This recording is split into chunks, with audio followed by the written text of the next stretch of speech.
All right, so I'm going to break this into steps.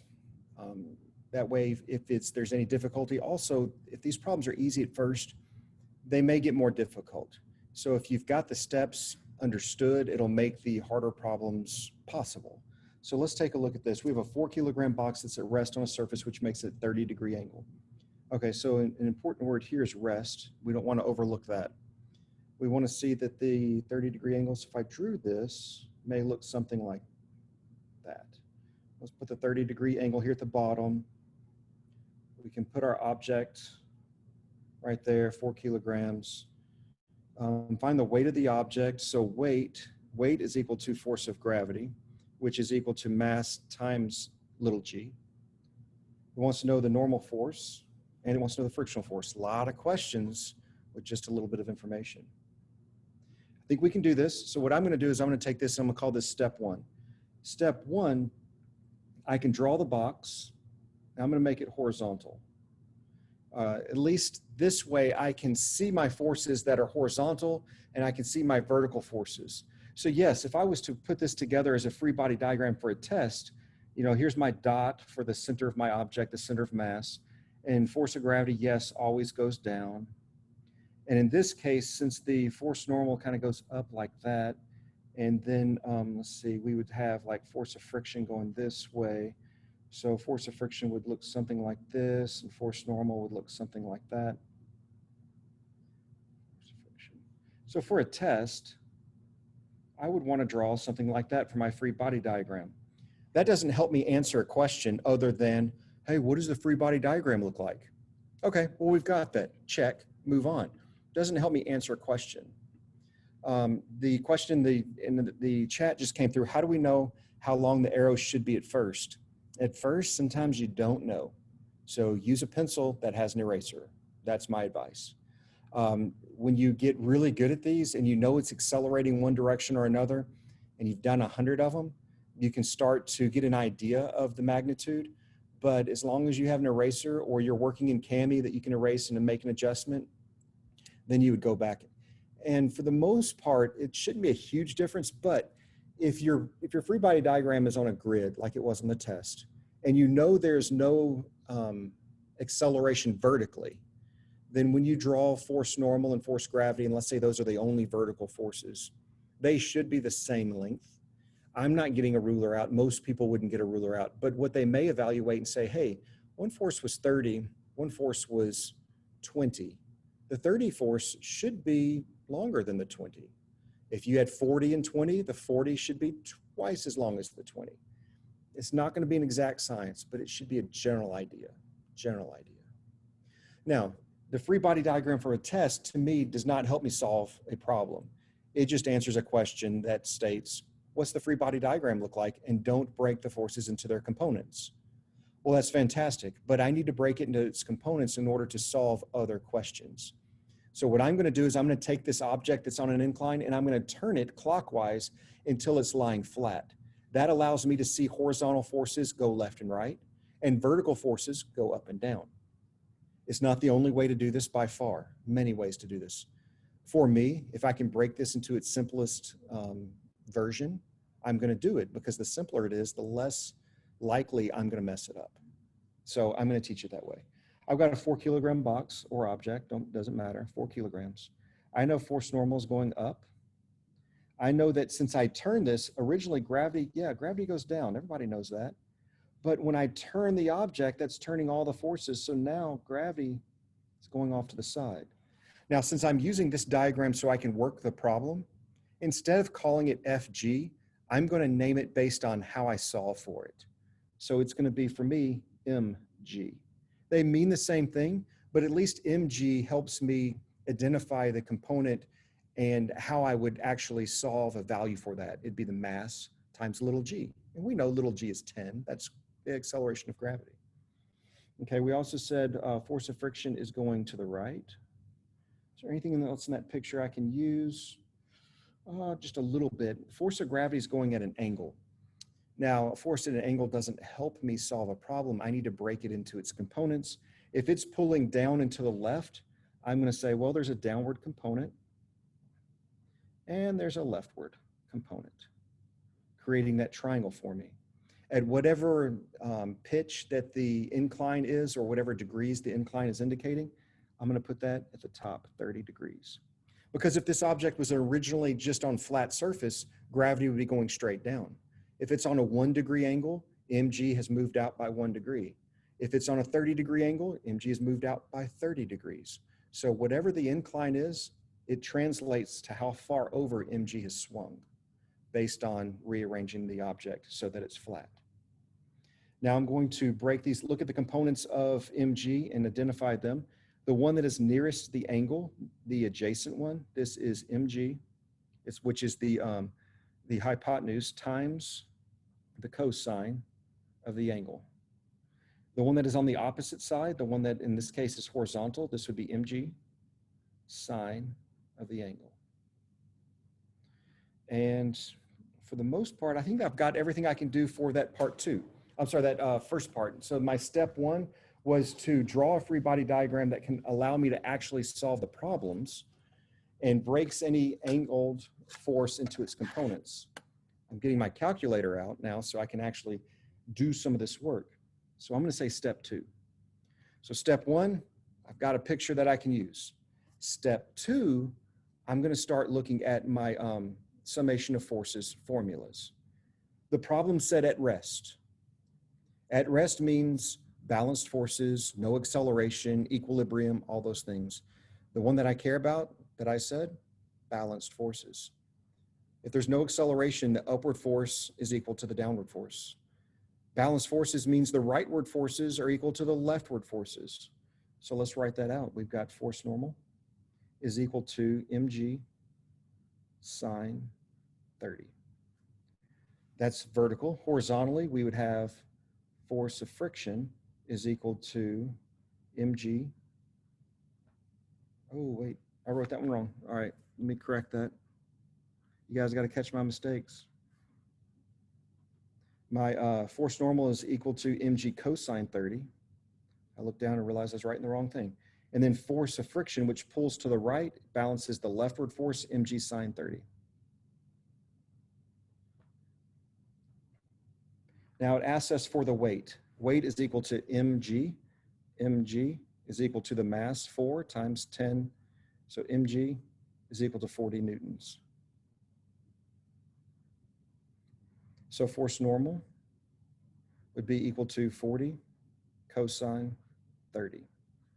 So force normal is equal to, let me put it in my calculator. Make sure your calculators are in degree mode. It's worth, when you turn it on, if you're using a scientific calculator, click the mode button, confirm you're in degrees, and then type in 40 cosine 30. I get 34.64. When I go to solve force of friction, I have 40 sine 30. So force of friction is equal to 40 sine 30, which is 20 newtons. This one was also in newtons, so if we want to include the units, we can do that as well. So we've gotten the weight, which is mg, 40 newtons, normal force, which is 34.64 newtons, and frictional force, which is 20 newtons, based on it being at rest. At rest means balanced forces. All right, if there's any questions about the first one, make sure you're getting loud so I can hear you. Put it in the chat. We have 4 problems that are not terribly dissimilar from each other. We're going to go through those 4. This is the first of 4. Number 5 is a bit of a challenge problem. Then I'm going to turn the homework over to you guys while we're still live on Zoom. No questions? Sounds awesome.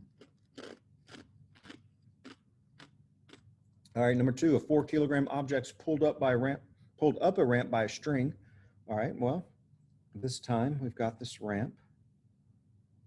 Okay, it's a 30-degree ramp. We have our 4-kilogram object. Now it's being pulled up the ramp by a tension, because it said string. And the frictional force, it tells us we have frictional force. We know force normal, and we know force gravity. Before, on the first problem, let me scroll up, frictional force was going up the ramp. Because the box wanted to slide down the ramp, friction prevented it. Friction opposes movement. On the second problem, the box doesn't want to slide down the ramp. It's being pulled up the ramp. So friction then would be going down the ramp because it opposes movement. Now, if you were to cut that string and it no longer had tension on it, and the box then became to a rest and wanted to slide down the ramp, friction would change directions. That's possible. Friction always opposes movement, so if movement changes directions, so would friction. Let's draw the box that's going to help us get this work done. I'm drawing a box as if it's on flat ground. It is 4 kilograms. We have mg going off to the side, mg. This is still a 30-degree angle. And we have a downward component. And we have a leftward component. The downward component, since it is next to the angle, this would be mg cosine of 30. On the opposite side, the horizontal, since it's on the opposite of the angle, this would be mg sine of 30. We still have force normal going up. We have tension going to the right, and we have force of friction going to the left. Let me see any information here that would help us. Friction force is 20 newtons, so let's see if I can wedge that in there. Friction is 20 newtons. It slows down at a rate of 2 meters per second. So it sounds like the acceleration is going to the left, equal to 2 meters per second square, because it's being pulled up, but it's slowing down. If it's slowing down, acceleration is in the opposite direction of movement. So that makes sense with this being the acceleration is to the left. Find the weight of the object, the normal force, and the tension in the string.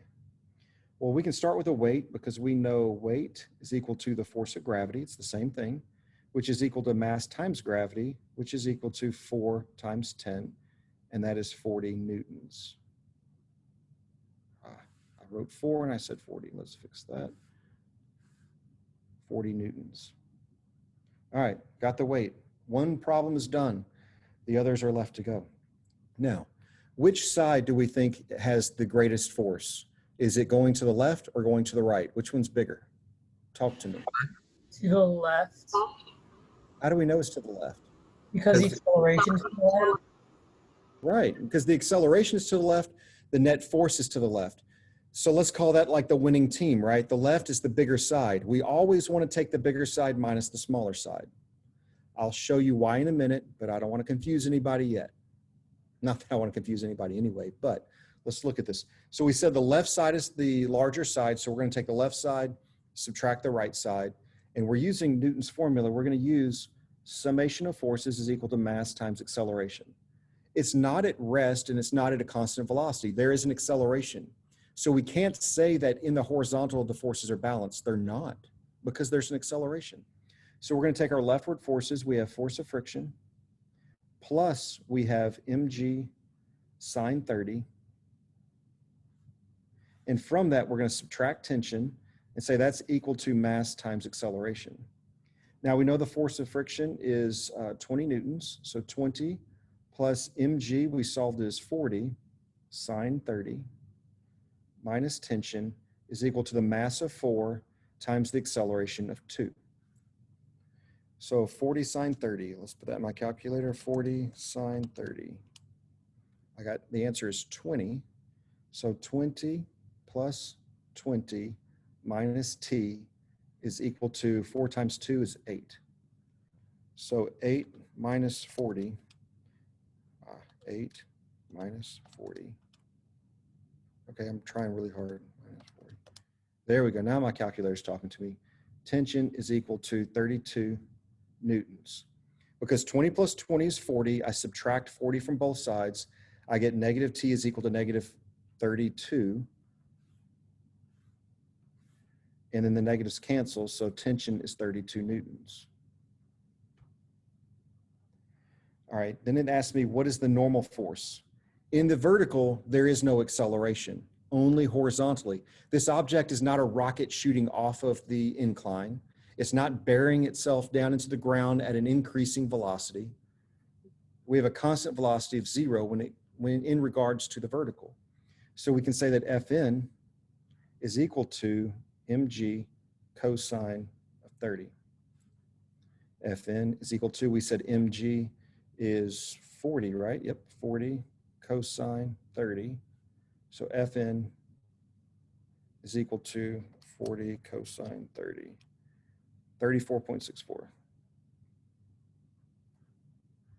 newtons. If I'm making a mistake here, make sure you catch it for me. I'm not using a guide. I'm working all these fresh with you guys. If all of this looks good, now I want to ask the question, could I have said tension minus force of friction and mg sine 30 instead of the way that I did it? Could I have taken tension, could I have taken that right side force and subtracted all the left side forces and been okay? I'm asking that, wanting an answer. Could I have done that? You could have. Yeah. If I did, what else would I have had to do? You would have made the acceleration -2. You're exactly right. Now tell me why. Because then,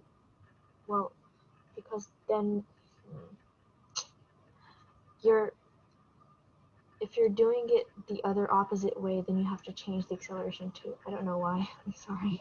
That's great. Sometimes you can say, you know what, pass. Can you repeat the question? I was working on the other problem. No, it's okay. It's physics though, right? You're not like working on history or anything, are you? No, I'm working on the next problem. Okay, no problem. I said, could I have said tension minus force of friction plus mg sine 30? Could I have done that? And the response was yes. And I said, well, if I did, what else would I had to do? And the response was change acceleration to -2. And I said, why? Why would acceleration have to be negative if I took tension and subtracted the leftward forces? Because tension is less than friction here, so you're going to get a negative answer. True, And since, but go ahead. Well, if you're saying it, so like you're saying tension minus the other stuff, so that would show that like the rightward direction's positive. And since we're moving in the leftward direction, which we would consider negative if right is positive, we're accelerating in the left, which means that we would have to have a negative acceleration. That's exactly right. The reason we subtract the forces from one side to the other is let's say we're going to call the right side positive. We would say, well, we've got tension, and then that means the left side is negative, and that's why we subtract the left side. Well, if the left side is negative and the acceleration is to the left, the acceleration would also have to be negative. In this case, we took the left side and subtracted the right side. So we said left is positive, right is negative. Acceleration is to the left, so we left it as positive. So I've told you guys to pick the side that has the bigger force, the bigger net force, and subtract the other side. That way, we don't have to think about it. The acceleration is always positive because the acceleration will always be in the direction of the bigger forces, which we've already said we're taking that side and subtracting anything that opposes it. But that's the reason why. You can't just automatically say right forces minus left forces. You can, but you have to then identify that, hey, if I know the acceleration, if it's going to the left, it's got to be negative. Going to the right, it has to be positive. I think it's easier to say, which way is it going? Which has the biggest net force? Which way is it accelerating? Take that side, subtract the opposing forces, and that way your acceleration is always positive. As long as you know which way that is, left, right, up, down, you're going to be fine. So anyway, I just want to bring that up, one, to kind of get you guys engaged in talking a little bit more, but also to make sure that we understand, why did he pick the left minus the right? Well, I did that so I could keep the acceleration positive. I would have had to make it negative otherwise. All right, that's 2 down, 2 more to go, and then there's number 5, which is kind of a fun one. Yes, it is fun. No, I'm not crazy. Not any more than your other teachers. All right, so let's look at number 3. I'm going to draw the angle. It is 45 degrees. It is a 6 kilogram object. It's being pulled up by a string, which is 92 newtons in tension. The acceleration is going upwards at 5 meters per second square. Find the force and the force of friction. So we want force of friction. We want force normal. And we know gravity goes down. So friction and normal. Awesome. So I've got kind of the picture that they told me about. When I do my scratch work, I make it flat. It's easier for me, 6 kilograms. I know that gravity is pulling both down and to the left. So this is mg. I know that I've got a component pulling it straight down into the ramp. Part of it is making it slide down the ramp. The angle is 45 degrees, wedge that in there. I've got mg cosine 45, and it's cosine because this is the side that is adjacent to the angle. The horizontal is mg sine 45 because it is opposite. I have force normal up. I have tension to the right, force of friction to the left, and they told me tension is 92. Might as well stick that in there, 92 newtons. In this case, I have acceleration horizontally, but not vertically. So let's call that step 1. For step 2, I'm going to start with the vertical because it's the easiest. Why not do easy first? Force normal is equal to mg cosine 45. Mg is 6 times 10, 60, cosine 45. So if Fn, force normal, is 60 cosine 45, 42.43 newtons. Force normal's done. If I looked at the horizontal, in this case, it's being pulled with an acceleration to the right. So I'm going to say tension. Now I'm going to subtract anything that opposes it, which would be force of friction plus mg sine 45. And that's equal to the mass times the acceleration. Tension, which, oh, let me fill that one in. That one we know. Tension is 92 minus force of friction minus, let's see, mg, that should be 42.43 as well. 42.43 is equal to mass of 6 times acceleration of 5. I think they told me, yeah, 5. So if I've got 92 minus 42.43, and then that gives me force of 49.57 minus force of friction equals 30. Subtract it to the other side, 30 minus 49.57.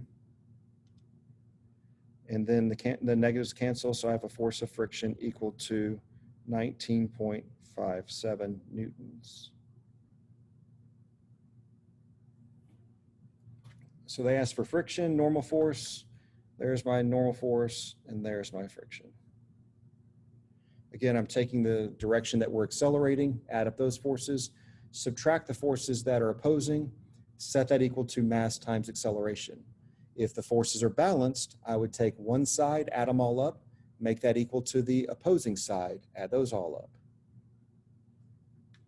If there's any questions along the way, just make sure you're asking those questions. You guys are amazingly quiet today, and I want to hope that means it's because you're just getting this info and you're like, I totally understand it, and not that you're completely lost or distracted or the likewise. Let's look at number 4 together. Let's get through this one. Then I want number 5. I want you guys to try it and then talk to me about it. So number 5, we've got another ramp. So exciting. 30 degrees. Box 10. We got tension going this way. Oh, constant velocity. So we've got a box of 10 kilograms is pulled up a ramp with its incline at 30 degrees, angled relative to the horizontal by a string which is parallel to the ramp and exerts a 60 Newton force on it. We put 60 Newtons. As a result, the object moves at constant velocity. That is so very important. Find the force of friction on the object and indicate its direction. So we're only looking at the force of friction. So in this case, you know how when we're doing tests and all of a sudden there's something really easy and you end up overworking it and getting it wrong? For this one, can we just stop and say, well, if tension to the right is 60 and it's at a constant velocity, couldn't we just say force of friction is 60 to the left and that means they're balanced? Could we do that? No. Is force of gravity also there, the horizontal component? Exactly right. That component of the force of gravity is going to play a part in the leftward forces. So be careful in jumping to that quick answer. let's draw the picture. Doesn't take but a second. We have a 10 kilogram object. We have mg taken off this way. A component of it goes down, but a component of it goes left, just like the force of friction. This is mg sine. Mr. Watley? Yes, what's up? Mr. Watley? Yeah. So the tension in this case is 60 newtons, right? Correct. Okay. Now, since we're only caring about the question only asks about the force of friction. I'm only going to look at the horizontal for this problem. I'm not going to add in the vertical components because I don't need them. It didn't ask anything about them. I don't need them. I'm just going to focus on the horizontal. It says that it's a constant velocity. We know constant velocity means no acceleration. We know constant velocity means equilibrium, but more importantly, constant velocity means balanced forces. Balanced rightward forces equal leftward forces. Tension is equal to force of friction plus mg sine 30. Tension, they told us, was 60 newtons, is equal to the force of friction plus mg, which would be 100. That's the mass times little g, 10 times 10, sine of 30. So 60 newtons is equal to the force of friction plus, put it in my calculator, 100 sine 30 plus 50. If I subtract 50 from both sides, I get 10 newtons is equal to the force of friction. So if we were quick on it and said, oh, it's 60 because they're balanced, I hope 60 is not in the multiple choices, because if so, that's a trap. It's a complete trap. Stay out of the traps. Make sure we draw the picture and realize there is another force pulling to the left, which is that component of gravity pulling it down that incline. That is the first four. I don't see anything in the chat, to me at least right now. So I'm going to scroll up to number 5. I want you guys to take a minute or two, look at number 5, and see if you can talk me through this. All right, so take a minute or two, work through this, give everybody an opportunity to look at it and try it, and then talk me through it.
A few more seconds on this one, and then as we're talking through it, I want, as we're giving answers, let's treat it like you're teaching someone how to do this and not just going to the answer, but how would you lead them to that answer?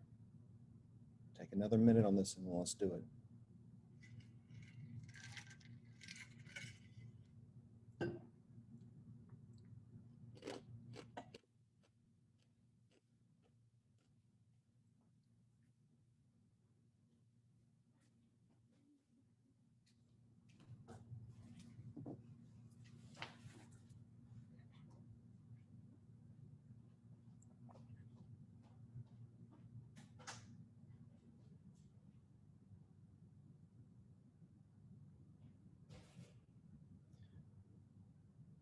All right, let's see what we have.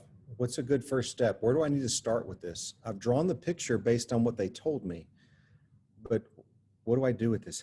How can I solve this? I have very little information. What are your thoughts? What are your ideas?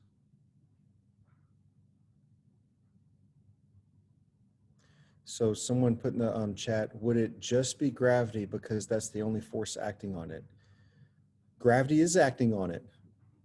So what do I do with that? Tell me what to do. You know, I'm an on-level physics student. I'm a freshman. I took it way too early. I've only had pre-algebra in 8th grade, and I don't know why I'm in this class. I don't know what to do. The test is tomorrow. Can you help me? Explain this to me. What do I do? Yeah, gravity's acting on it, but you know, do I just say it's 10? Is the answer 10?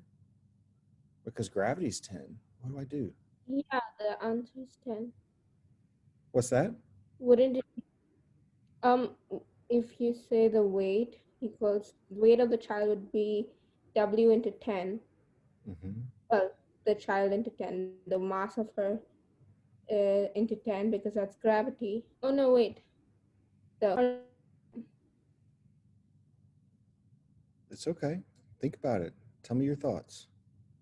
Sometimes talking it through out loud makes a big difference. If you find the horizontal component of The the horizontal, child's okay. gravity increasing, All right, so if I did a step 1 and I did the horizontal component of the gravity, let's see. So gravity would look like this. This would be mg. And then this is the vertical component of gravity. This is the horizontal component of gravity. And then they said a 15-degree angle. So how would I identify, what do I write down as the horizontal component of gravity? mg sine 15. Yes. And I'm sine 15. mg sine 15. Awesome. Okay, now I've identified my force going to the left. That's great. What do I do with that now? You can simplify mg into 10m since you know the acceleration of gravity. So you have another numerical component. Times 10 sine 15. Okay. So I'm just saying that mg is in 10. Okay. And that would equal to mass times acceleration because that's the only force acting down.